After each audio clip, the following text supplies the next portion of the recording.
الحمد لله وكفى وسلام على عباده الذين اصطفى أما بعد فقد قال الله تبارك وتعالى في القرآن المجيد والفرقان الحميد أعوذ بالله من الشيطان الرجيم بسم الله الرحمن الرحيم يا أيها الذين آمنوا اتقوا الله ولتنظر نفس ما قدمت لغد واتقوا الله إن الله خبير بما تعملون صدق الله مولانا العظيم وبلغنا رسوله النبي الكريم ونحن على ذلك لمن الشاهدين والشاكرين والحمد لله رب العالمين. صحیفہ رحمت قرآن کریم میں اللہ تبارک تعالیٰ نے ارشاد فرمایا یا ایھا الذین آمنوا اتقوا اللہ، اے ایمان والو اللہ سے ڈر جاؤ، وَلْتَنْظُرْ نَفْسٌ مَا قَدَّمَتْ لِغَدٍ، اور ہر جان یہ دیکھے کہ اس نے آنے والے کل کے لیے کیا بھیجا ہے، کیا تیاری کی. وَلْتَنْظُرْ نَفْسٌ مَا قَدَّمَتْ لِغَدٍ، ہر جان یہ دیکھے کہ اس نے آنے والے کل کے لیے کیا تیاری کی. وَاتَّقُوا اللَّهَ، یہ قرآن کریم میں ایک ایسی آیت ہے جس میں دو مرتبہ ایک ہی آیت کے اندر تقوی کے بارے میں اللہ فرما رہا ہے. ایک آیت کے اندر دو مرتبہ معلوم ہوتا ہے کہ کچھ غور و فکر کرنے والی بات ہے. معلوم ہوتا ہے کہ مالک کائنات کچھ بتانا چاہ رہے ہیں، کچھ کہنا چاہ رہے ہیں کہ کچھ غور کرو اس آیت کے اوپر. ایک آیت کے اندر دو مرتبہ تقوی کا حکم دیا جا رہا ہے. یا ایھا الذین آمنوا اتقوا اللہ وَلْتَنْظُرْ نَفْسٌ مَا قَدَّمَتْ لِغَدٍ، اے ایمان والو اللہ سے ڈر جاؤ. وَلْتَنْظُرْ نَفْسٌ مَا قَدَّمَتْ لِغَدٍ، ہر جان یہ دیکھے کہ اس نے آنے والے کل کے لیے کیا تیاری کی ہے، کیا بھیجا ہے. وَاتَّقُوا اللَّهَ، پھر ڈر جاؤ اللہ سے. إِنَّ اللَّهَ خَبِيرٌ بِمَا تَعْمَلُونَ، بے شک تمہارا اللہ خبر سے باخبر، ہر چیز کی اس کو پاس خبر ہے، ہر چیز کا علم.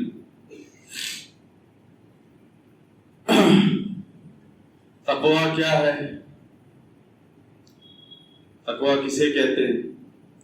بعض مفسرین نے، اللہ والوں نے فرمایا کہ گناہوں سے پاک صاف زندگی گزارنے کا نام تقویٰ ہے. گناہوں سے ہر گھڑی ہر لمحہ بچ جانے کا نام تقویٰ ہے. اور بعض نے فرمایا کہ نیکیاں کرنے کے باوجود بھی اللہ سے ڈرتے رہنا کہ پتہ نہیں قبول بھی ہوئی کہ نہیں، یہ تقویٰ ہے. حضرت علی المرتضیٰ رضی اللہ تعالیٰ عنہ سے قول ہے، اس کا مفہوم ہے، فرماتے ہیں کہ نیکی کرنے کے باوجود بھی تم ڈرتے رہو کہ پتہ نہیں تمہاری نیکی قبول ہوئی کہ نہیں. تو معلوم ہوتا ہے کہ نیکی کرنے کے باوجود بھی ڈرتے رہنا، اس کا نام تقویٰ ہے. خیر تقویٰ کا مفہوم بہت وسیع ہے. اللہ کا خوف، خشیت یہ ہونی چاہیے. آپ ابن ملیقہ، آپ بخاری اٹھائیے کتاب الایمان، اس کے اندر روایت ہے، ابن ملیقہ فرماتے ہیں کہ میں 30 اصحاب رسول کی صحبت میں رہا ہوں. کتنا؟ 30 اصحاب رسول کی صحبت میں وقت گزارا ہوں، اور میں نے 30 کے 30 کو میں نے ہمہ وقت جو ہے خوف میں دیکھا ہے، ہمہ وقت خوف خدا خشیت الہی میں دیکھا ہے. کس بات پہ؟ وہ نیکیاں کرتے تھے. اصحاب رسول جو اللہ کے محبوب کی صحبت میں رہے ہوئے لوگ، ان کی نظروں سے پیے ہوئے لوگ، یوں کہہ لیں. ویسے لوگوں کا عالم یہ ہے کہ ان کا خوف، ان کی حساسیت دیکھیے کہ ہر لمحہ ڈرے رہتے تھے کہ پتہ نہیں جو نیکی کری ہم نے وہ قبول ہوئی بھی کہ نہیں ہوئی اللہ کے نزدیک. ہمارا حال کیا ہے؟ ذرا کچھ دن تہجد پڑھ لی تو صاحب پھر ہو گئے ولی. لیکن وہ اللہ کے محبوب کے صحابہ تھے جن میں سے ابن ملیقہ فرماتے ہیں جن میں سے 29 میں سے کچھ ایسے تھے جن کو جنت کی بشارت خود اللہ کے محبوب نے دی. ان کا عالم یہ تھا کہ جنت کا بشارت ملنے کے باوجود عالم یہ تھا کہ ڈرتے تھے. یہ خوف. آپ خلفائے راشدین کی زندگی اٹھا کے دیکھ لیجئے، اہل بیت اطہار کی زندگی اٹھا کے دیکھ لیجئے. عشرہ مبشرہ کی زندگیاں اٹھا کے دیکھ لیجئے، آپ تمام مہاجرین و انصار کی زندگیاں، تمام اصحاب رسول صلی اللہ علیہ وسلم کی زندگیاں اٹھا کے دیکھ لیجئے، سبھی کی زندگی آپ کو تقوی سے عبارت ملے، کسی کی خالی نہیں ملے۔ ایسا اللہ کے محبوب نے اپنے صحابہ کی تربیت فرمائی، ایسا میں تو یہی کہتا ہوں ایسا نظروں سے پلا دیا۔ ہاں خیر، تو بہرحال تمام مشائخین اولیاء اللہ کی زندگی اٹھا کے دیکھ لی کہ وہ نیکی کرنے کے باوجود ڈرتے تھے کہ پتہ نہیں میری نیکی قبول ہوئی بھی کہ نہیں ہوئی، اللہ کے نزدیک مقبول بارگاہ بھی ہے کہ نہیں۔ ابھی اس دن 2 دن پہلے 1 دن پہلے کب بتایا نا مجدد الثانی شیخ احمد فاروقی سندھی رحمۃ اللہ علیہ کیا فرماتے ہیں، میں جو نیکی کرتا ہوں مجھے ایسا لگتا ہے کہ وہ کاتب یمین لکھ لے تو زیادہ اچھا ہے۔ نیکی لکھنے والا فرشتہ جو ہے اس کو، ارے گناہ لکھنے والا کاتب شمال اگر اس کو لکھ لے، اس جو نیکی میں نے کی اس کو گناہ لکھنے والا فرشتہ لکھ لے تو زیادہ اچھا ہے۔ میں اپنی نیکی کو بھی نیکی کے لائق نہیں سمجھتا۔ تو یہ مشائخین، یہ اللہ والوں کا حال یہ ہوتا تھا، یہ خوف ہوتا تھا ان کے اندر، ڈرتے تھے اس بات سے کہ پتہ نہیں نیکی کری ہے اللہ کی بارگاہ میں قبول بھی ہے کہ نہیں۔ بایزید بسطامی سلطان العارفین کہے جانے والے زبردست اللہ کے ولیوں میں سے ایک ولی گزرے، میں نے کہا سلطان العارفین کہتے ہیں ان کو، سلطان العارفین کا لقب ملا۔ بایزید بسطامی فرماتے ہیں کہ ایک دن ایک گڑیا آئی اور ان سے پوچھتی ہے کہ ایک مسئلہ پوچھنا ہے حضرت، جواب دیں گے؟ کہنے لگے کہ ہاں پوچھیے۔ کہنے لگے کہ ایک بات بتائیے کہ میرے گدھے کی دم اچھی ہے کہ آپ کی داڑھی اچھی ہے؟ کیا سوال کرتی ہے بایزید؟ میرے گدھے کی دم اچھی ہے کہ تمہاری داڑھی اچھی ہے؟ میرے جیسا آدمی کوئی ہو تو کہ ابھی 2 چپل مارو تو دماغ ٹھیک ہو جائے گا، کہاں گدھے کی دم اور کہاں میری داڑھی۔ لیکن وہ خوف خدا رکھنے والے لوگ تھے، اپنی آخرت کے حوالے سے اللہ سے بہت ڈرنے والے لوگ تھے۔ فرماتے ہیں رونے لگے کہ بڑھیا تیرے سوال کا جواب میرے پاس نہیں، جب تک میں اپنا خاتمہ بالخیر نہیں دیکھ لیتا، اپنا انجام بہتر نہیں دیکھ لیتا کہ پتہ نہیں مرنے کے بعد قبولیت بھی ہوئی کہ نہیں ہوئی میری، مرنے کے بعد اس کے حضور جو میری پیشی ہوگی تو میں بخشا جاؤں گا کہ نہیں بخشا جاؤں گا۔ میں کیسے کہہ سکتا ہوں کہ میری داڑھی اچھی ہے اور تیرے گدھے کی دم اچھی ہے؟ میں ابھی کچھ نہیں بتا سکتا جب تک میں یہ نہ جان لوں کہ میرا انجام خیر ہو گیا۔ خیر، سوال وہیں رہ گیا، بڑھیا چلی گئی۔ تو یہ اللہ والوں کا حال ہوتا تھا، اتنا خوف خدا اتنا اندر ہوتا تھا کہ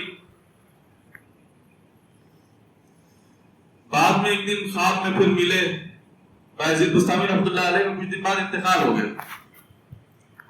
کچھ دن بعد انتقال ہو گیا تو وہ بڑھیا کہتی ہے کہ کچھ دن بعد مجھے جو ہے بایزید بسطامی جو ہے خواب میں ملے، تو میں نے پوچھا کہ بایزید میرا سوال وہیں کہ وہیں کھڑا ہے، میرا جواب ابھی مجھے ملا نہیں۔ تو فرمایا کہ اللہ نے مجھے بخش دیا۔ کیا؟ اللہ نے مجھے بخش دیا۔ بڑھیا تیرے گدھے سے اور میری داڑھی کی کیا نسبت، کیا مناسبت؟ میرا تو معاملہ سنور گیا، مجھے اللہ نے بخش دیا، اب تیرے گدھے کی دم سے میری داڑھی کی کوئی نسبت ہے نہیں، گدھے کی دم ہی ہوتی ہے، جاؤ۔ تو کہنے لگے کہ بڑھیا نے سوال کیا کہ کیا بنا آپ کا، جب اللہ کے حضور جب پیشی ہوئی تو کیا بنا، اللہ نے کیا پوچھا، کیا معاملہ بنا؟ تو فرماتے ہیں کہ میں جب اس کے حضور پیش ہوا تو پوچھتے ہیں کہ اے بوڑھے بتا کیا لے کر آیا ہے، اے بوڑھے بتا کیا لے کر آیا ہے۔ 72 سال کی عمر میں آپ کا انتقال ہوا تھا۔ فرمایا بوڑھے بتا کیا لے کر آیا ہے، تو میں نے جواب دیا کہ مالک کی چوکھٹ پر جب نوکر آتے ہیں، بادشاہ کی چوکھٹ پر جب فقیر آتے ہیں تو بادشاہ یہ نہیں پوچھتے ہیں کیا لایا ہے، بادشاہ یہ پوچھا کرتے ہیں کیا لینے آیا ہے۔ اے اللہ تیری رحمتوں کی خیرات دینے آیا ہوں، اللہ تیری مغفرت کی خیرات دینے آیا ہوں، اللہ تو بخش دے۔ اس جواب سے میرے اللہ بہت خوش ہوئے اور مجھے اللہ نے بخش دیا۔ تو جب تک یہ یقین نہ ہو کہ میرا معاملہ بہتر ہو گیا ہے، میرا آخرت بہتر ہو گئی، میرا خاتمہ بالخیر ہو سکتا ہے، تب تک تو ایک مومن کو ڈر لگے رہنا چاہیے، ایک کھڑکا بنے رہنا چاہیے کہ پتہ نہیں بنے گا اور کیا نہیں بنے گا. یہ خوف تو ہونا چاہیے سینے کے اندر، ہر ایک کے اندر ہونا چاہیے. میں نے کہا صحابہ کو اٹھا کے دیکھ لو، چاہے تابعین کو اٹھا کے دیکھ لو، تبع تابعین کو اٹھا کے دیکھ لو، تمام مشائخ اولیاء اللہ کو دیکھ لو، خوف خدا سے سینے لرزتے تھے، ان کے وجود کانپ جایا کرتے تھے اللہ کے خوف سے.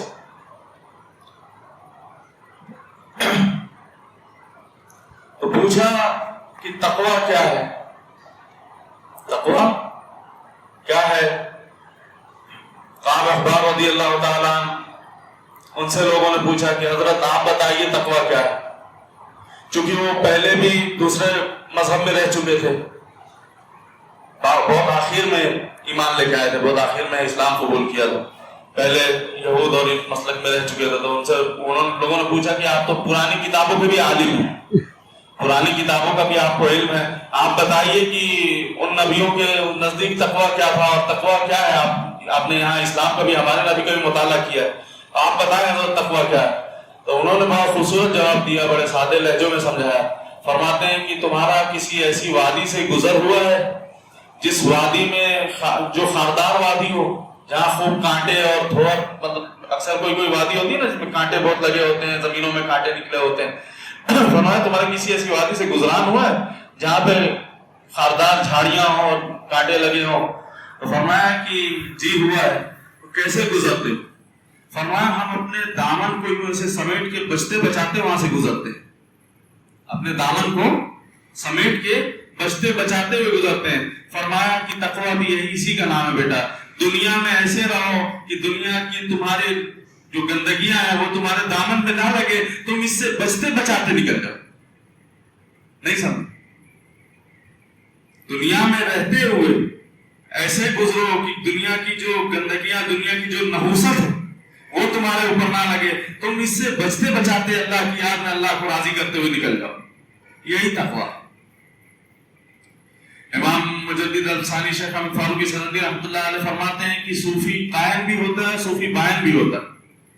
کہ حضرت عجیب بات کر دی، صوفی قائم اور بائن کیسے ہوتا ہے؟ مطلب دنیا میں رہتا بھی ہے اور دنیا میں نہیں بھی رہتا ہے. یہ کون سی بات ہو گئی سمجھ میں؟ فرمایا کہ اس کا دل، اس کا وجود دنیا میں رہتا ہے لیکن اس کا دل ہر لمحہ اس کی مولا کی یاد میں سرشار رہتا ہے. تو اس لیے فرماتا ہوں کہ کبھی صوفی دنیا میں رہتا بھی ہے اور دنیا میں نہیں بھی رہتا ہے. دنیا میں اس کا وجود رہتا ہے، اس کا دل ہمہ وقت اللہ کی یاد میں مشغول رہتا ہے. تو فرمایا کہ کشتی اگر پانی میں ہے تو خیر، کشتی پانی میں ہے تو خیر ہے، پانی اگر کشتی میں آ گیا تو کیا ہوگا؟ کشتی ڈوب جائے گی.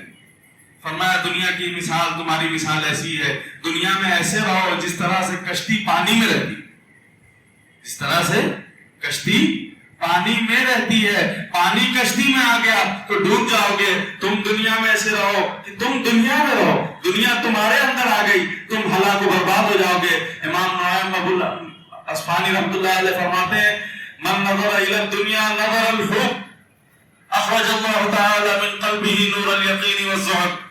جو تم من نظر الى الدنیا، تم نے دنیا کو محبت کی نظر سے دیکھا، نظر الحب اخرج اللہ تعالی من قلبه، اللہ تمہارے قلوب سے تقویٰ کے نور کو نکال دیں گے، زہد و تقویٰ کے نور کو اللہ تمہارے قلوب سے نکال دیں گے.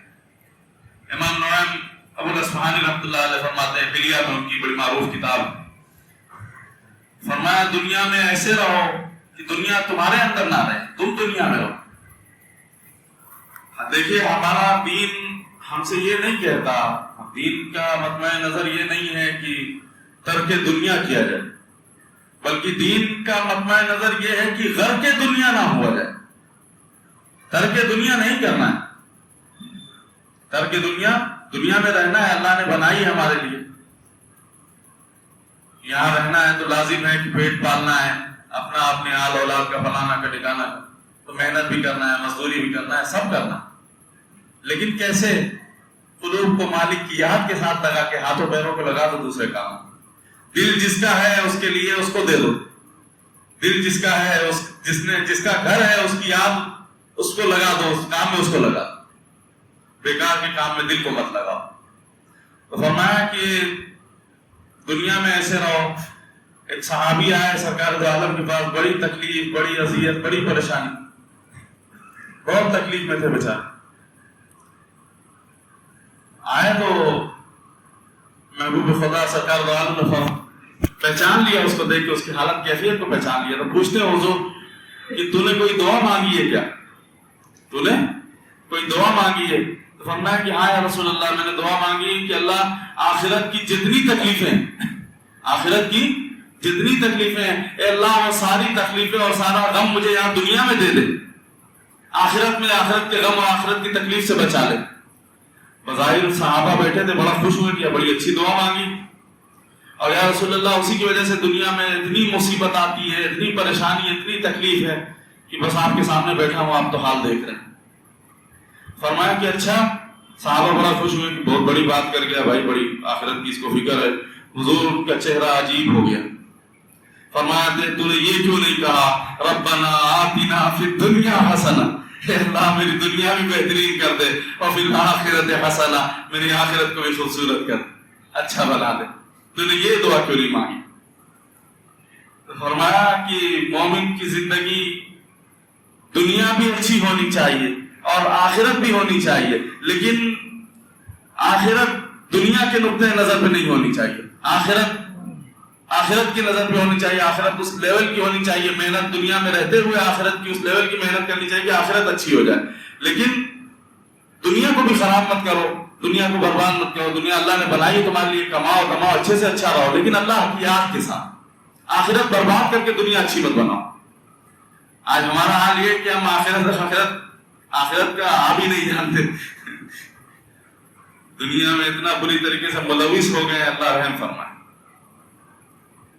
اللہ تو فرمایا۔ اسی امام ابو نعیم الاصفہانی فرماتے ہیں کہ من نظر الی الدنیا نظر الحب، جس نے دنیا کو نظر محبت کی نظر سے دیکھ لی، اللہ اس کے دل سے تقوی اور زہد کے نور کو کھینچ لیتے، نکال لیتے۔ تو فرمایا کہ دنیا میں ایسے رہو کہ جیسے کشتی پانی میں رہتی، پانی کشتی میں آ گیا تو ڈوب جائے گی۔ تو کعب احبار رضی اللہ تعالیٰ فرماتے ہیں کہ تقویٰ یہ ہے تم ایسی خاردار وادی سے گزرو جہاں کانٹے بھی ہوں، سب کچھ ہوں، اور تم اپنے دامن کو بچا کے نکل جاؤ کہ ایک کانٹا بھی تمہارے دامن میں لگے نا، یہی تقویٰ، یہی بچنا ہے۔ ایسے ہی جو ہے دنیا کی نحوست، اس کی رانائی، اس کی گندگی، اس کی برائی، ان تمام چیزوں سے بچتے ہوئے گزر جاؤ اللہ کی یاد کے ساتھ، تو یہ تقویٰ ہے، اور یہی جو ہے پھر تمہاری آخرت کا اچھا بننے کا سبب ہے، اور اللہ یہی چاہتے ہیں مومن سے، اللہ کا خوف، اللہ کی۔ تو فرمایا کہ دنیا میں اس طریقے سے رہو۔ اچھا، ایمان کا تعلق بھی دیکھو دل کے ساتھ، ایمان کا تعلق دل کے ساتھ ہے، اور تقوی کا تعلق بھی دل کے ساتھ ہے۔ اللہ کے محبوب صلی اللہ علیہ وسلم سرکار نے یوں اپنے قلب کی طرف اشارہ کر کے فرمایا التقویٰ ہا ہونا، حضور نے اپنے قلب اطہر کی طرف اشارہ کر کے فرمایا صحابہ کو، اے صحابہ التقویٰ ہا ہونا، تقویٰ یہاں رہنے والی چیز، تقویٰ زبان پہ رہنے والی چیز نہیں، التقویٰ ہا ہونا، تقویٰ دل میں رہنے والی چیز۔ اور فرمایا کہ دل تمہارا اچھا ہو گیا۔ اچھا ایک بات بتائیے، سارا سب کچھ، یہ نظر ہے، یہ ہاتھ ہے، یہ پیر ہے، یہ سب کچھ ہے، یہ کس کے تابع؟ قلب کے تابع ہے نا، دل کے تابع۔ مثال کے طور پہ باہر موسم بڑا خوبصورت ہے، تھوڑی دیر پہلے سخت دھوپ تھی، ابھی بڑا اچھا بادل آیا ہے، یوں ہماری زبان میں کہہ لو، ہمارے یہاں یوں بھی الگ بدری آئی ہے، بدری چھائی ہوئی ہے، اور بڑا خوبصورت موسم ہے، رت بڑی سہانی ہے، ٹھنڈی ہوا چل رہی ہے، ذرا آگے کچھ دریا وریا ہے، لوگوں نے کہا چلو آؤ ذرا نظارہ دیکھیں، بڑا خوبصورت ماحول بنا ہوا ہے، موسم بڑا خوبصورت ہے، دریا موج میں بہہ رہا ہے۔ میں کہوں کہ نہیں صاحب، میرا جی نہیں چاہ رہا ہے، میرا جی نہیں چاہ رہا ہے، میرا دل نہیں چاہ رہا ہے، تو کیا میرا قدم حرکت کرے گا؟ نہیں کرے گا۔ موسم کتنا اچھا ہو، کھانا بہت اچھا آ کے رکھا ہے، بڑا اچھی جو ہے پکوان، اچھی ڈش آ کے رکھی ہوئی ہے، آئیے صاحب دو لقمہ کھا لیجیے، میرا جی نہیں چاہ رہا ہے، تو کیا ہاتھ بڑھیں گے؟ نہیں بڑھیں گے۔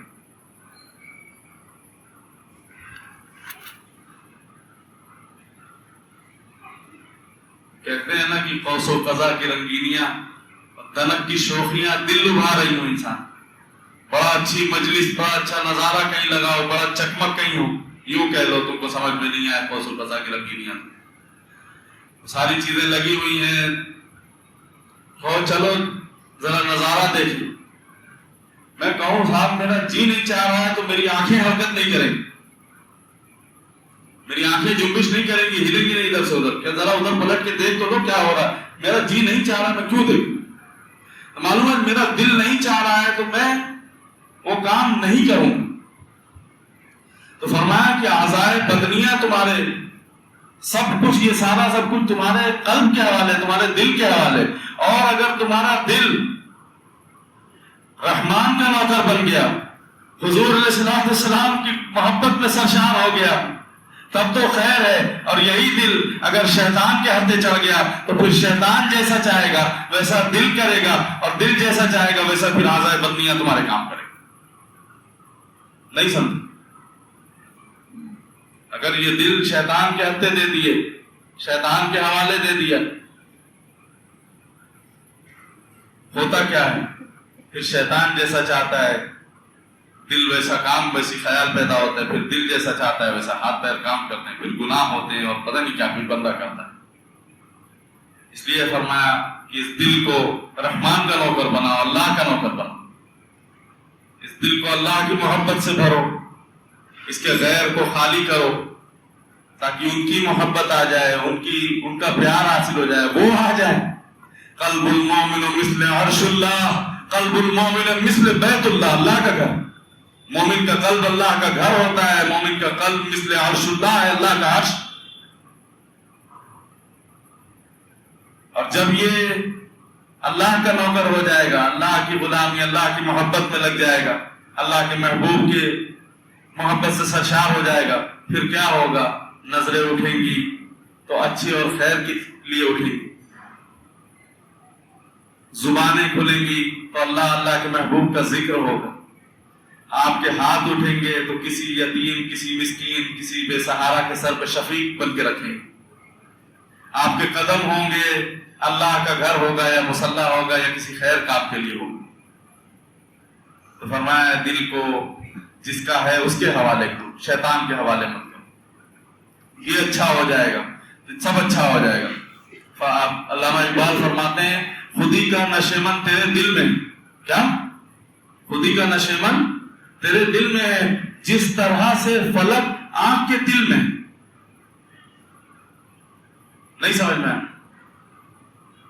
فرمایا یہ دل، صوفیہ فرماتے ہیں بر صغیر ہے، یہ بہت بڑی کائنات ہے، یہ تمہارا دل جو ہے نا یہ بہت بڑی کائنات ہے، اس کے اندر پتہ نہیں کیا کیا راز اللہ نے رکھے ہوئے، اس قلب کے اندر پتہ نہیں کیا کیا کیسے کیسے راز اللہ نے رکھے ہوئے، تو اسی کو فرماتے ہیں خودی کا نشیمن تیرے دل میں ہے، آپ بند کر کے ذرا غور تو کر، ذرا دیکھ تو صحیح اس میں ہے کیا، لیکن کیوں کیسے دیکھے گا؟ اس کو صاف کرنا ہوگا، اس کے غیر سے جتنے اس کے غیر بسے ان سب کو لا الہ کی تلوار سے کاٹنا ہوگا، پھر کہیں جا کے جب ان کی نور، ان کی تجلی، ان کا پیار وہ آ جائیں گے، پھر ذرا غور کرو گے تو دیکھو گے۔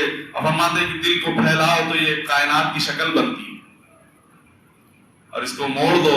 حضور فرماتے ہیں تمہارے سینے کے اندر ایک حدیث ہے مضغۃ لحم، تمہارے جسم کے اندر خون کا گوشت کا ایک لوتھڑا، اذا صلحت صلح الجسد کلہ، اگر یہ ٹھیک ہو گیا تو سب کچھ ٹھیک ہو گیا، وَإِذَا فَسَدَتْ فَسَدَ الْجَسَدُ كُلُّهُ، اور یہ خراب ہو گیا تو سوائے فساد اور خرابی کے کچھ بھی نہیں۔ تو فرمایا کہ بہت بڑی کائنات ہے، اس کو پھیلائیے تو ایک بڑی کائنات بن جاتی ہے، موڑ دیجیے تو یہ دل بن جاتا ہے۔ تو فرمایا کہ خودی کا نشیمن تیرے دل میں، جس طرح سے فلک آنکھ کے دل میں، آنکھ کے اندر کئی نقطے ہیں، کئی دائرے ہیں، کئی سیاہ نقطے ہیں، یہ دونوں آنکھوں کے اندر کئی دائرے ہیں، کئی نقطے ہیں، لیکن ان تمام دائروں کے اندر دو یہ باریک نقطے، ان نقطوں کے اندر ایک نقطہ ہے، اس سے بندہ کیا کرتا ہے؟ یوں نظر اٹھاتا ہے تو کراتا بکرا پھیلا ہوا جہاں جو ہے دیکھ لیتا ہے، اپنے اندر لے لیتا ہے. کراتا بکرا پھیلا ہوا جہان، اتنی بڑی کائنات کو ان دو دل سے، یہ جو دو چھوٹے چھوٹے سیاہ نقطے ہیں نا، یہ اتنی بڑی آنکھ ہے نا، اتنی بڑی آنکھ میں ہے کیا؟ باریک سا دل ہے. باریک سے دل کا کمال یہ ہے کہ یہ ایک بار ادھر اٹھتا ہے یا ادھر اٹھتا ہے یا ادھر اٹھتا ہے، جہاں تک نگاہ جاتی وہاں تک وہ ساری چیزوں کو اپنے اندر جذب کر لیتا ہے، لے لیتا ہے اپنے اندر. تو فرمایا کہ خودی کا نشیمن تیرے دل میں ہے، جس طرح سے فلک آنکھ کے دل میں، جس طرح سے آنکھ کے دل کے اندر، بہت باریک بات علامہ اقبال فرما رہے ہیں، جس طرح سے آنکھ کے دل کے اندر اتنی بڑی جہاں، اتنے بڑے جہاں کو پھیلا دیا،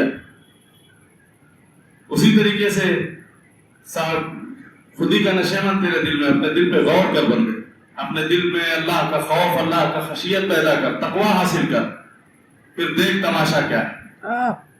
بہرحال تو فرمایا کہ اپنے دل کی اصلاح پورے بدن کی اصلاح ہے، اس کی دل کی خرابی پورے بدن کی خرابی.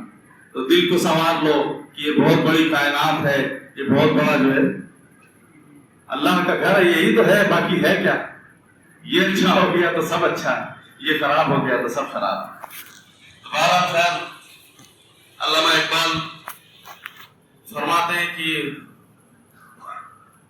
میں ایک زمانہ، ایک مدت جو ہے ریاض کرتا رہا، ایک زمانہ اس سوچ میں پڑا رہا کہ میں اپنا مرشد کسے چنوں، میں کس کی صحبت اور سنگت اختیار کروں کہ میرا حال سنورے، میرا معاملہ سنورے.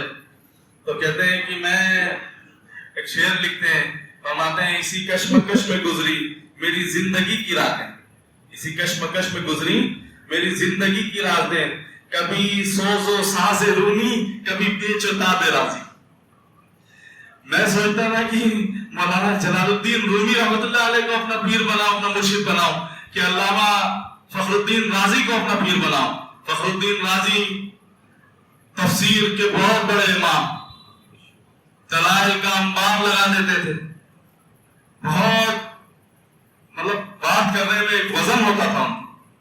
سوچتے تھے کہ پیر ایسا میرا ہونا چاہیے جس کو بات کرنے کا سلیقہ تو معلوم ہو، لوگوں سے گفتگو کا طریقہ تو معلوم ہو، کسی سے بات آ جائے تو دلائل کا انبار تو لگا دے.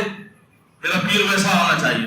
پھر دل کہتا تھا کہ نہیں، فخر الدین رازی میرے پیر ہونے چاہیے. کیوں؟ کیونکہ وہ ایک چھوٹی سی بات سے بہت بڑا مشکل سے مسئلہ سمجھا دیتے. فخر الدین رازی رحمۃ اللہ علیہ، مولانا روم رحمۃ اللہ علیہ کا معاملہ یہ تھا کہ وہ مثال کے انداز میں باتوں کو سمجھاتے تھے.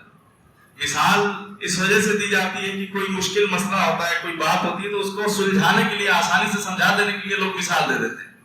تو مولانا روم رحمۃ اللہ علیہ کا اسٹائل جو تھا، ان کا جو وہ تھا، وہ تمثیل کے انداز میں جو ہے بات کو پیش کر دیتے تھے، وہ سمجھاتے تھے لوگوں کو. تو علامہ اقبال کہتے ہیں کہ میں اپنا پیر کس کو چنوں، میں اپنا مرشد کس کو چنوں. آج تو لوگ کہتے ہیں کہ صاحب فلاں کے دھکے سے جا کے ہم بیعت ہو گئے. کہیں بیعت ہو رہی ہوتی ہے، ساتھی یار آتے ہیں پیچھے سے پکڑتے ہیں اور دھکا دے دیا اور جا کے بیعت ہو گئی. بعد میں مسئلہ پوچھتے رہتے ہیں کہ بیعت ہوئی بھی کہ نہیں ہوئی، پتہ نہیں وہ پیر صاحب تھے بھی کہ نہیں تھے، ایسے ہی تھے.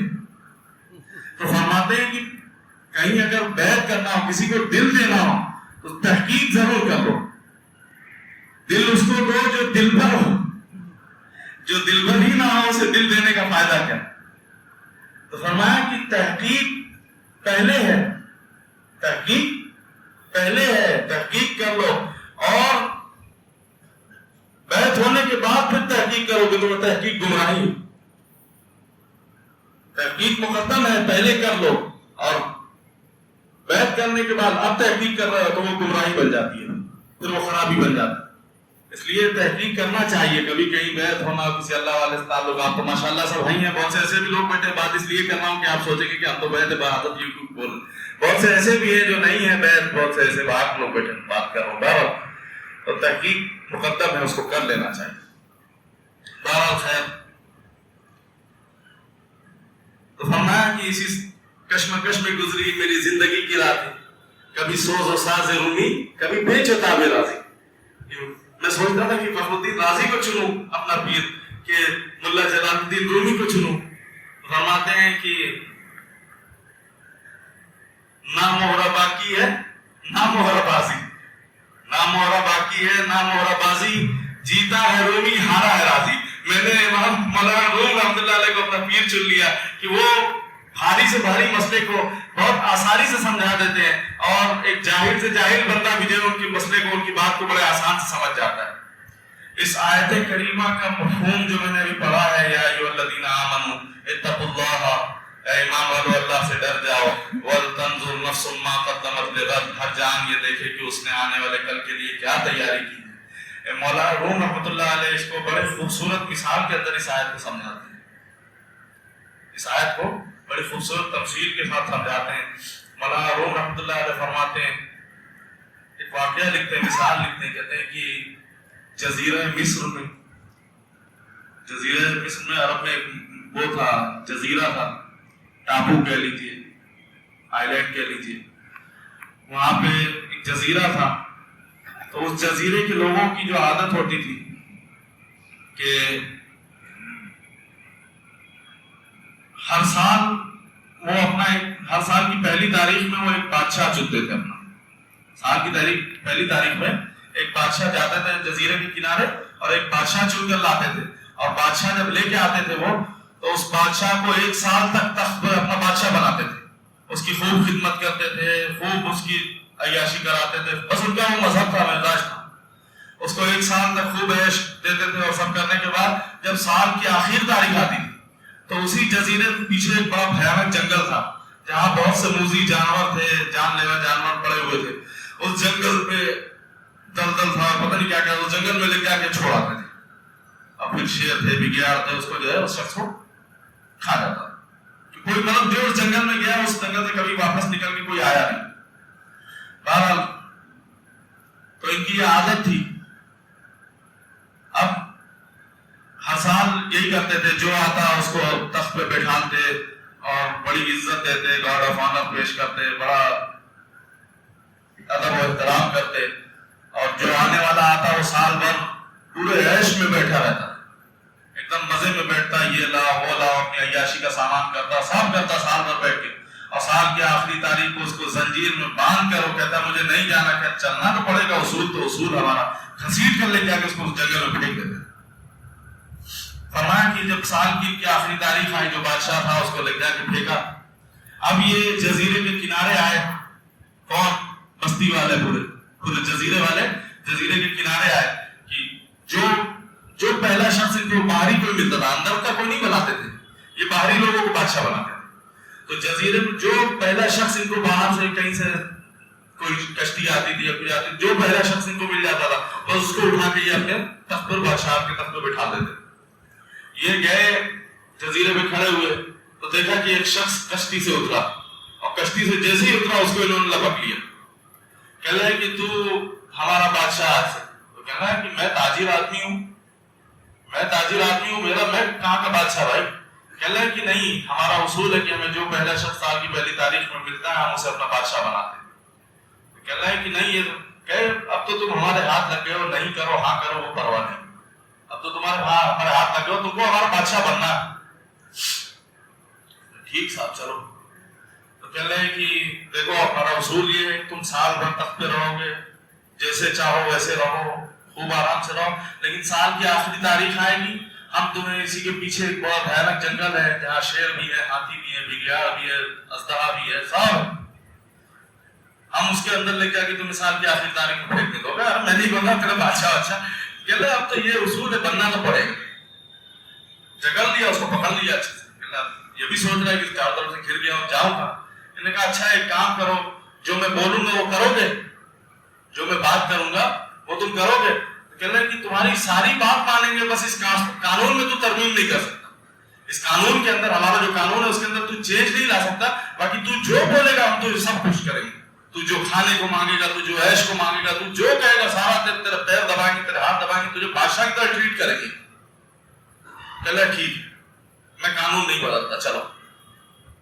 آیا صاحب، آیا، آنے کے بعد تخت پر بیٹھ گیا، اس نے پہلا کام کیا، بلدیہ کے ملازم بلائے گئے، بلدیہ کے لوگ آ گئے، کہہ رہے ایک کام کرو، جاؤ جو پیچھے جنگل ہے اس میں جتنے بھیانک جانور ہیں سب کو قتل کرو.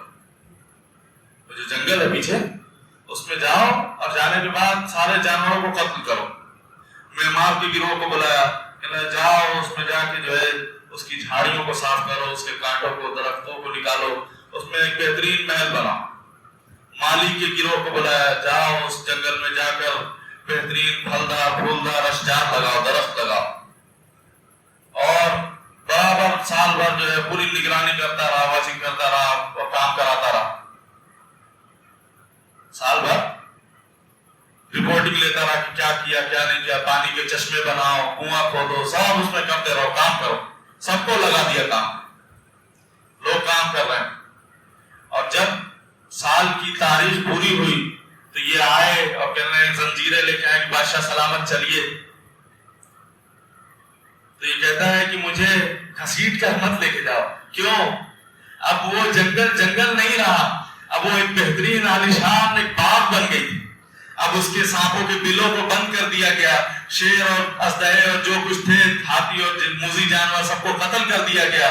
جتنے تھے سب کو ساری گندگیوں کو صفائی کر دی گئی. پانی نہیں تھا، پانی کا انتظام ہو گیا. پیڑوں پہ پھل آ چکے تھے، پھولدار پھلدار درخت لگ چکے تھے، سب کچھ. اب وہ ایک بہترین. تو فرمایا بندہ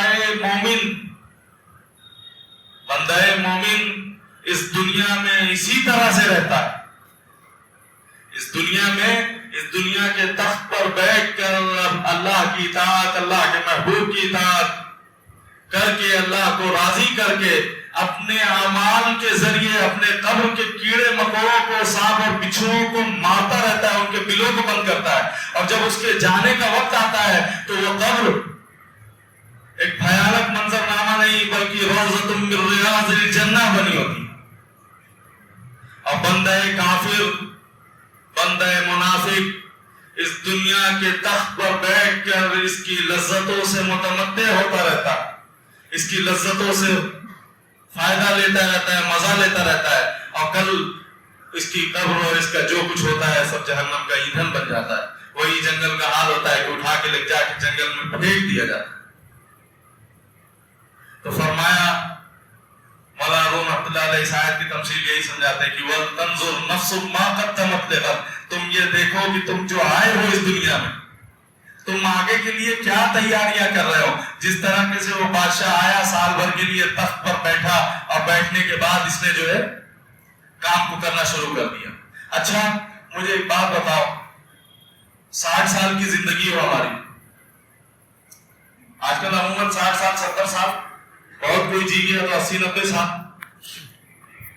کتنا دن آدمی جیتا ہے؟ مان لیجیے 60-70 سال جیا.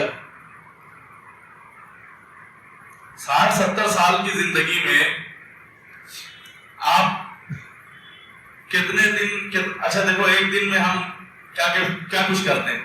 دن بھر کے اندر اگر حساب کتاب لگائیں تو 2-3 گھنٹے واش روم ٹوائلٹ اور ادھر ادھر لے لیجیے. 7-8 گھنٹہ 10 گھنٹہ سونے میں لے لیجیے. باقی کچھ جو ہے کھانے پینے میں لے لیجیے، کچھ کمانے دھمانے دنیا میں لے لیجیے. اللہ کے لیے کتنی دیر وقت نکالتے؟ ماشاءاللہ آپ تو سالکین ہیں، مریدین ہیں، اکثر اس میں بہت اچھے اچھے لوگ بھی بیٹھے. میرے جیسے برے ہیں تو اچھے لوگ بھی بیٹھے ہیں جو کہیں کچھ گھنٹے بیٹھ کے مراقبہ اور ذکر کرتے ہیں اللہ کا. ہمارے جیسے برے لوگوں کے 10 منٹوں میں اڑ جاتے. بہرحال خیر، لیکن کتنی دیر کتنا وقت دیتے ہو اللہ کے لیے؟ فرمایا آخرت کا ایک دن قرآن سے پوچھیے کتنا ہے؟ فرماتے ہیں مقدارہ 50,000 سنہ، ایک دن 50,000 سال کے برابر ہو. اچھا کسی کسائی کے پاس گوشت لینے جاؤ، ایک بکرا کٹواؤ. مثال کے طور پر بقرعید کے ٹائم میں قربانی میں لوگ بکرا کٹاتے ہیں، لوگ قربانیاں کرتے ہیں یا کوئی دمبا کٹاتے ہیں. مان لیجئے کوئی گائے بھینس یا بیل کٹایا تو وہ 2 من کا ہوا. 2 من کا اس کا جو وزن ہے 100 کلو یا 200 کلو اس کا وزن ہے. تو کسائی سے پوچھیے کہ آپ خود دیکھتے ہوں گے جب کسائی اس کو کاٹ دیتا ہے تو صافی گوشت کتنا نکلتا ہے اس میں سے؟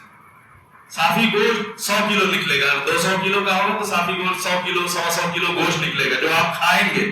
باقی اچڑیاں پتڑیاں کچرا پچرا سب کچرا اس کا وہ سب کھال بھال یہ سب نکل کے جو ہے چلا جائے گا. تو فرمایا کہ اچھا چلو 60 سال کی زندگی میں ہم کہتے ہیں 60 سال لگا دو، 60 سال پورا آپ لے لیجیے عبادت میں. لیکن قیامت کا ایک دن 50,000 سال کے برابر ہوگا. بہت بھیانک منظر ہوگا, نفسا نفسی کا بھیانک عالم ہو. وہ ایک دن, آج کے دن بابا صاحب رحمۃ اللہ علیہ فرماتے تھے کہ میں نے کیلکولیٹ کیا ہے تو آج کا ایک دن اس دن کے مقابلے 2.5 سیکنڈ کا ہوگا. یہ جو تمہارا 24 گھنٹہ ہے یہ اس دن کے مقابلے جو 50,000 سال کا ایک دن ہوگا اس کے مقابلے تمہارا آج کا 24 گھنٹہ 2.5 سیکنڈ کے برابر ہوگا. صرف 2.5 سیکنڈ, 1 2 آدھا ختم. یہ جو ہم 24 گھنٹہ جو دادا عیش کر رہے ہیں, اپنے نفس کو موٹا کر رہے ہیں, اس کو خواہشوں کو پورا کر کے, یہ 2.5 سیکنڈ کا ہوگا. تو فرمایا کیسے بچو گے؟ تو آؤ داتا گنج بخش علی حجویری رحمۃ اللہ علیہ کے پیر سے پوچھیں کیا فرماتے ہیں. داتا گنج بخش علی حجویری فرماتے ہیں کہ میرے پیر فرماتے ہیں کہ دنیا یوم ولنا فیہا صوم, دنیا ایک دن کی ہے اور اس کو روزہ رکھ کے گزار لو. پہلے دن پہلے بات میں نے کیا فرمایا تھا, میں نے یہی بتایا روزے کا کیا مطلب ہے وہ سمجھ, روزے سے کیا حاصل ہوتا ہے وہ سمجھ. تو وہ فرماتے ہیں ابو الفتح القطبی کہ روزہ دنیا ایک دن کی ہے, دنیا یوم ولنا فیہا صوم, دنیا ایک دن کی ہے اس کو روزہ رکھ کے گزار لو. جس ابھی دیکھو ابھی ہم نے روزہ رکھے نا, اب کھانے کا بہت سامان رکھا ہے, چاہو جا کے اٹھا کے کھا لو, کوئی کھائے گا نہیں صاحب, وقت ہوگا تب کھائیں گے.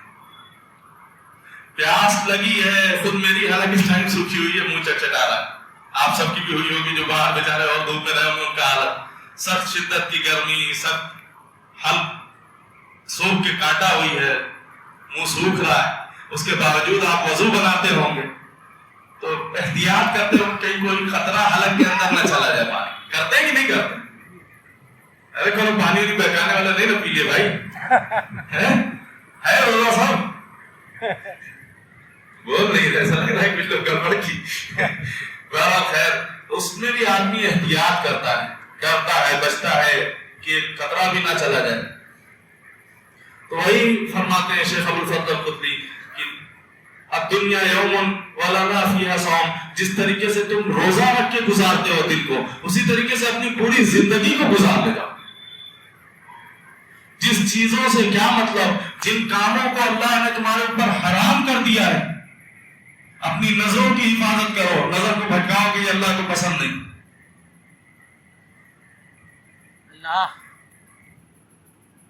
اپنی زبان کی حفاظت کرو, کسی کو گالی مت دو, کسی کی غیبت مت کرو, کسی کی طنز نہ کرو, کسی کو تکلیف نہ دو. روزہ رکھ کے آدمی احتیاط کرتا ہے. جو گالی دینے والے میں نے دیکھا بہت سے ڈرتے بچتے کہ یار ایسا نہیں کہ گالی منہ سے نکل گئی تو میرا جو ہے روزہ گڑبڑ ہو جائے گا. ہیں بہت سے ہمارے بچپن کے ساتھی لوگ بھی ایسے تھے, بہت گالی بکتے, لیکن میں کبھی روزہ رکھ کے گالی نہیں بابا روزہ رکھ کے دے, پھر اچھا نہیں لگتا, منہ سے گالی نکل گئی روزہ مکروہ ہو جائے. چلو اتنا تو خیال. یا جو برے الٹے سیدھے کام کرتے ہو, اچھا روزہ رکھ کے ہوتا کیا ہے؟ میں نے اس دن بتایا تھا, میں چھوٹی بچی سے اگر پوچھو کیوں نہیں پی لیتے چھپ کے پانی, کیا کہتے ہیں بچے؟ اس دن بتایا تھا میری بھتیجی, میں اس کو ایسے ہی چھیڑا, کہتی اسکول جاتے ہیں چاچو بہت پیاس لگ جاتی ہے, حالت خراب ہو جاتی ہے. میں صرف آزمانے کے لیے, اس کو چھیڑنے کے لیے میں ایسے بولا, میں کہہ رہا بیٹا چھپ کے تھوڑا سا پانی پی لیا کر, کون دیکھ رہا ہے؟ کہنا پی لیتا چاچو لیکن اللہ دیکھ رہا ہے, اللہ تعالیٰ دیکھ رہا ہے. ایک بچے کی کیفیت یہ ہے کہ اللہ دیکھ رہے ہیں,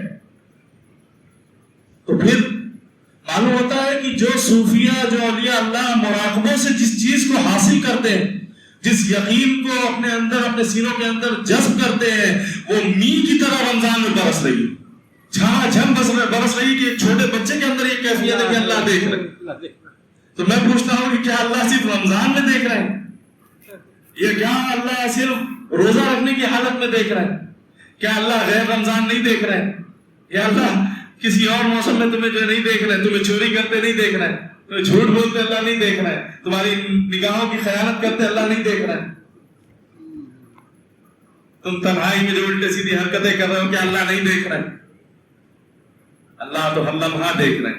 تو فرمایا للصائم فرحتان, فرحت عند فطره وفرحت عند لقاء ربی, روزے دار کے لیے دو خوشیاں ہیں, روزے دار کے لیے دو خوشیاں ہیں. کیا؟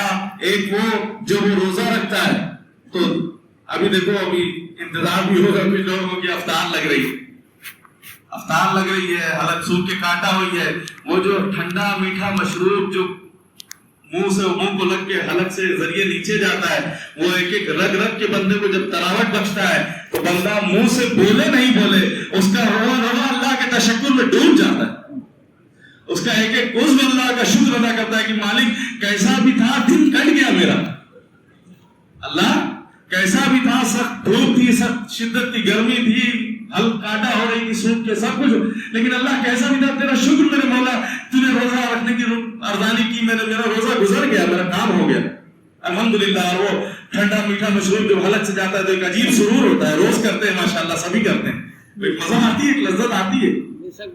تو فرمایا کہ فرحۃ عند فطرہ و فرحۃ عند لقائہ، اور دوسرا یہ کہ اس کو روزے کے صلے میں اللہ کا دیدار حاصل ہوگا۔ روزے کے دو حدیث پاک میں ہے کہ للصائم فرحتان، روزے دار کے لیے دو خوشیاں ہیں، ایک جب وہ افطار کے دل فریب منظر میں اس میں کرتا ہے، اور ایک وفرحۃ عند لقاء ربی، روزے کے ذریعے اس صلے میں اس کو اللہ کا دیدار ملے گا۔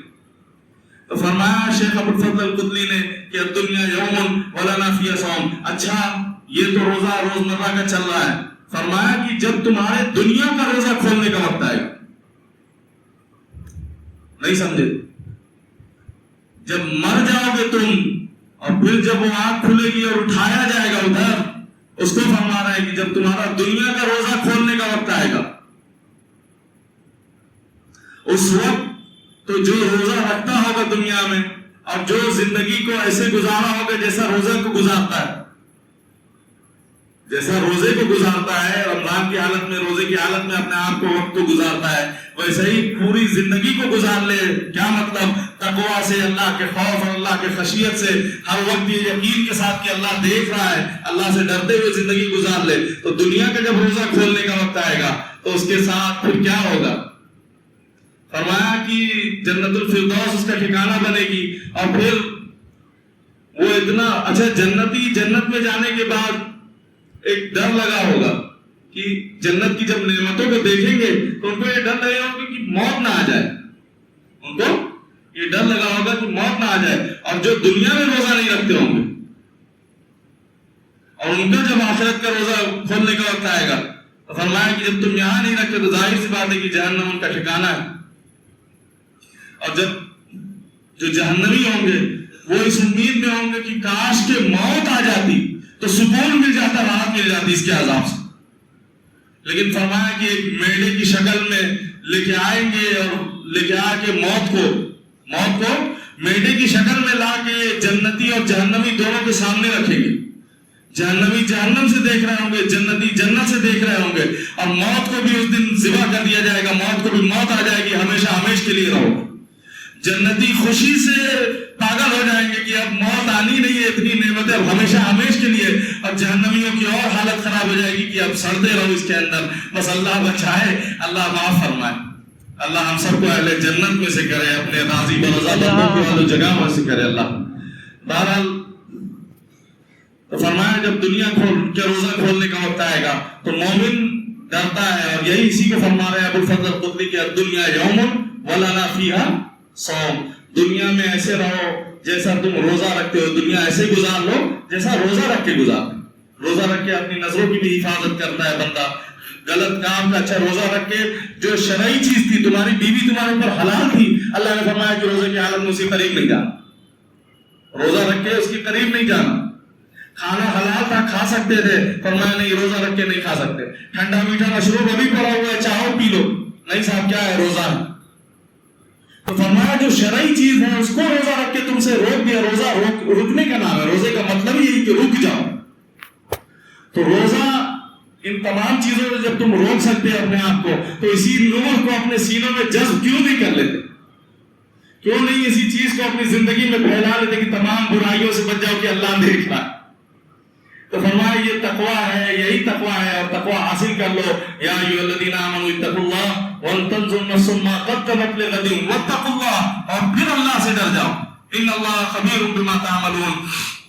آخری بات بس بات ختم کر رہا ہوں، ایک بزرگ تھے، ان کا حال یہ تھا، ربیع بن حراس، بڑے اللہ کے ولی گزرے، ساری زندگی مسکرائے نہیں، کیوں کہ پتہ نہیں میرا انجام بخیر ہوگا کہ نہیں ہوگا، کیسے مسکراؤں، یہ ڈر تھا، یہ خوف ان کے اندر، یہ خوف خدا اتنا بھیانک تھا کہ میں مسکراؤں کیسے. ہر وقت یہ ڈر لگا تھا کہ پتہ نہیں میری آخرت بنے کہ نہیں بنی، آخرت بنے گی. ہر بہت عبادت، بہت عابد، زاہد سب کچھ، لیکن اللہ کا خوف ایسا سینے کے اندر تھا. ساری زندگی نہیں مسکرائے اور وعدہ کیے تھے، قسم مطلب کہہ رہے کہ جس دن میں اپنا انجام خیر دیکھ لوں گا اس دن مسکراؤں گا، جس دن اپنا انجام بخیر دیکھ لوں گا اس دن مسکراؤں گا. ان کا انتقال ہو گیا. ان کے انتقال ہو گیا تو ان کے بھائی نے جو ہے ربیع بن حراس نے بلایا غسال کو کہ میرے بھائی کو غسل دے دو. غسال آگے سے غسل دے رہا ہے تو کہا کہ باہر نکل کے آگے کہتا ہے تیرا بھائی تو بڑا عجیب ہے، نحن نغتسل وهو يتبسم، میں اس کو غسل دے رہا ہوں اور وہ آگے سے مسکرا رہا ہے، یہ کیا معاملہ ہے؟ تو خیر ربیع بن حراس چونکہ وہ بھی صوفی تھے، اللہ والے تھے، تو کیفیت سمجھ کے کہتے ہیں کہ دیکھو اس نے قسم کھائی تھی، وعدہ لیا تھا کہ جب تک اپنا انجام بخیر نہیں دیکھ لیتا ساری زندگی مسکراؤں گا نہیں. ہو سکتا ہے مرنے کے بعد اللہ نے یہ اعزاز دیا ہو اس کو کہ وہ اپنا انجام دیکھ لیا ہو تو چہرے پہ جو ہے مسکراہٹ آ گئی، چہرے پہ مسکراہٹ آ گئی. علامہ اقبال کا ایک شعر بڑا خوبصورت ہے، فرماتے ہیں فطرت ہستی شہید آرزو رہتی نہ ہو، خوب در پے کر کی اس کو جستجو رہتی نہ ہو، موت کو سمجھا ہے غافل اختتام زندگی، یہ ہے شام زندگی صبح دوام زندگی. یہ ہمیشہ ہمیشہ موت جس کو تم موت کہتے ہو یہ اللہ تعالیٰ کی موت نہیں. فَلَنُحْيِيَنَّهُ حَيَاةً طَيِّبَةً، جو نیک اور اچھے اعمال کرے گا ہم اسے پاکیزہ زندگی، پاکیزہ وجود عطا کریں گے. خیر بہرحال تو فرمایا کہ آگے سے مسکرا رہے ہیں تو پوچھا کہ اب شوق مچا پورے بصرہ میں کہ ایک شخص مرنے کے بعد مسکرا رہا ہے. بھیڑ درمیان میں سوئی لوگ بیٹھا ہوا ہے، کچھ ہمارے جیسے دماغی لوگ بات کرنے لگے کہ صاحب یہ بکواس ہے اور ایسی ہے ویسی ہے. جو سمجھنے والے لوگ کہیں کہ بندہ بڑا صالح تھا، ہو سکتا ہے اللہ نے یہ اعزاز دے دیا. بھیڑ لگ گئی، لوگ اکٹھا ہونے لگے، لوگ ان کے گھر آئے کہ چلو چل کر معاملہ دیکھتے ہیں کیا ہے. جب لوگ آئے اس واقعے کو امام ابو نعیم الاصفہانی حلیہ کے اندر لکھے ہیں، بہت بڑے بڑے لوگ، امام سہیلی نے جو اس کو الشفا کے اندر لکھا ہے، اس طریقے سے کر کے کئی لوگوں نے جو ہے، قاضی عیاض اندلسی نے الشفا کے اندر لکھا ہے، امام سہیلی نے کسی اور کتاب نام ذہن نہیں آ رہا ہے. ان تمام چیز اللہ والوں نے اس واقعے کو لکھا ہے. ہمارے لوگ جب آئے ان کے گھر پہ، آنے کے بعد جب تک ان کو جو ہے کفن افن پہنا کے باہر لٹا دیا گیا تھا. تو جیسے کوئی آتا نا، ہم لوگ کسی گھر کے اندر گھستے ہیں تو عادت ہوتی ہے لوگ کہ السلام علیکم ورحمۃ اللہ وبرکاتہ کرنے. تو آنے والا جب گھر کے اندر گھسا ہے اور یہ کفن میں لیٹے ہوئے تو گھر میں گھسنے والے کسی ایک نے کہا السلام علیکم ورحمۃ اللہ وبرکاتہ، تو یہ جو مرے ہوئے تھے، جو لیٹے تھے، یہ اٹھ کے کہتے ہیں وعلیکم السلام ورحمۃ اللہ وبرکاتہ. تو دماغ خراب، یہ کہ مرنے والے کی مسکرانے کی خبر سنی تھی، یاد اٹھ کے بیٹھ گئے اور یاد اٹھ کے سوال کا جواب دے رہا، یہ کیا ماجرا. خیر لوگ آئے، لوگ آنے کے بعد لوگ بات کرنے لگے کہ کیا بنا تمہارا، تم اللہ کے حضور تمہاری پیشی ہوئی، تمہاری روح کو لگ گیا تو کیا بنا تمہارا. تو فرمایا کہ استقبلنی ربی غیر غضبان، استقبلنی ربی غیر غضبان، میرے اللہ نے میرا ایسا استقبال کیا کہ اس کے وجہ نور پہ کوئی غضب اور جلال نہیں تھا. واستقبلنی بی روح و ریحان، اس نے روح و ریحان کے پھول میرے گلے میں ڈالے، میرا معاملہ سنور گیا. لوگ باتیں شروع اور کرنے لگے، کوئی کچھ پوچھ رہا ہے، کوئی آگے کی پوچھ رہا ہے کیا ہوا. امام ابو نعیم الاصفہانی فرماتے ہیں کہ جب کلام طول پکڑنے لگا تو وہ آگے سے چیخ کر کہتے ہیں، چلا کے کہتے ہیں عجلوا بی ولا تؤخروا بی، جلدی کرو دیر نہیں کرو، لأن ابو القاسم ينتظر الی الصلاۃ، جناب محمد رسول اللہ میرے جنازے کا انتظار کر رہے ہیں. اللہ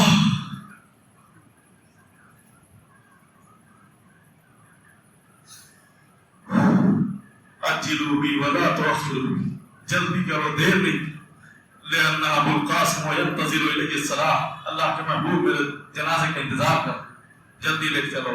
تو فطرت ہستی شہید آرزو رہتی نہ ہو، خوب تر پیکر کی اس کو جستجو رہتی نہ ہو، موت کو سمجھا ہے غافل اختتام زندگی، یہ ہے شام زندگی صبح دوام زندگی.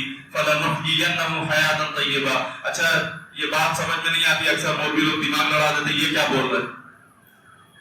الجبرا پڑھے ہو؟ الجبرا پڑھے کوئی اس میں سے ہے؟ الجبرا پڑھے ہوئے پڑھا ہے کوئی؟ الجبرا پڑھ رہا ہے مرنا؟ مائنس کو مائنس میں ملاؤ تو کیا ہوگا؟ پلس بن جائے گا. پلس مائنس کا سائن ہوگا نا. لیکن پلس کو مائنس میں ملاؤ گے تو کیا پلس آ جائے گا؟ پلس آ جائے گا. پلس بنتا ہے. تو موت کو جب موت آ جائے گی تو کیا بنے گا؟ حیات بنتی ہے. موت کو جب موت آتی ہے، جب تم اپنی خواہش نفس کی موت کر دو گے تو وہ موت سرکار نے فرمایا، اسی لیے فرمایا تھا موتو قبل ان تموتو، مر جاؤ اس سے پہلے کہ تمہیں موت ہے. اپنی یہ کون سی موت تھی؟ اپنی خواہشوں کی موت کر دو اللہ کی رضا میں. اپنی زندگی کو اللہ کی رضا میں گزار دو، جیسا اللہ چاہتے ہیں اللہ کی رضا میں راضی ہو جاؤ. فرمایا جب موت کو موت آ جاتی ہے تو حیات بن جاتی ہے. اسی کو فرمانا ہے فَلَنُحْيِيَنَّهُ حَيَاةً طَيِّبَةً، ہم تمہیں ستھری اور پاک اور صاف زندگی عطا فرمائیں گے. اللہ تبارک و تعالیٰ ہم سب کے قلوب کے اندر بھی اپنے تقویٰ کے نور سے مالا مال فرمائے. ہمیں ہمارے سینوں میں بھی اپنا تقویٰ عطا فرمائے، اپنا خوف اپنی خشیت عطا فرمائے، فقط اپنی ذات سے اللہ ڈرنے والا بنائے. اللہ جو کچھ کہا اور سنا گیا اللہ عمل کی توفیق عطا فرمائے، اور ان تمام نعمتوں کو ہمارے سینوں کے اندر جذب ہونے کی توفیق عطا فرمائے. وآخر دعوانا الحمدللہ رب العالمین. چلیے بہت دیر ہو